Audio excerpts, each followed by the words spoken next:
Tout d'abord, est-ce que Jurassic Park 3 est un chef-d'œuvre? Non. Rappelons l'histoire. Lors d'une sortie en parapente, un jeune garçon se retrouve piégé sur Isla Sorna, et ses parents, déterminés à aller le sauver, vont entraîner avec eux le professeur Grant dans ce monde hostile. Donc, est-ce que c'est une sombre merde? Non. Certes, nous avons des trucs stupides, comme le spinosaure qui défonce un mur mais qui n'est pas capable de défoncer une porte. Venez vous plaindre après des aliens de cygnes. Les raptors avec des plumes qu'on ne sait pas d'où elles viennent, à part pour coller avec les dernières découvertes scientifiques. Les ptérodactyles en cage, alors que dans le 2, ils étaient clairement en liberté.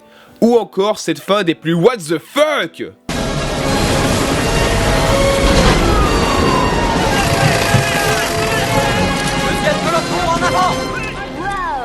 Mais bon, je n'ai pas envie de croire que le réalisateur de Chérie, j'ai rétréci les gosses, Jumanji, The Page Master et du premier Captain America nous ait offert de la merde.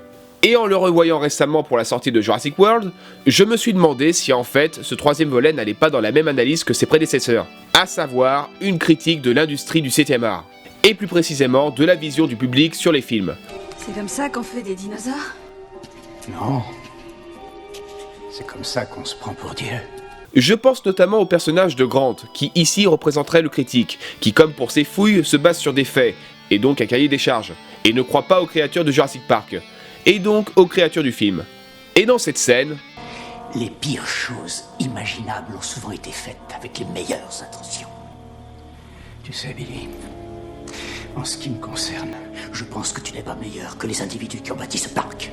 Je suis sûr qu'il y a une forme d'allusion aux conséquences de la révolution qu'a engendré le film de Spielberg. Oui, car ici, il y a une forme d'opposition avec le personnage de Billy, qui représente le public voulant s'émerveiller, voulant croire à ce potentiel, malgré ses erreurs. D'ailleurs, la discussion qu'il y a entre Grant et Eric... J'ai une théorie selon laquelle il y a deux sortes de petits garçons. Il y a ceux qui veulent devenir astronomes et ceux qui veulent devenir astronautes.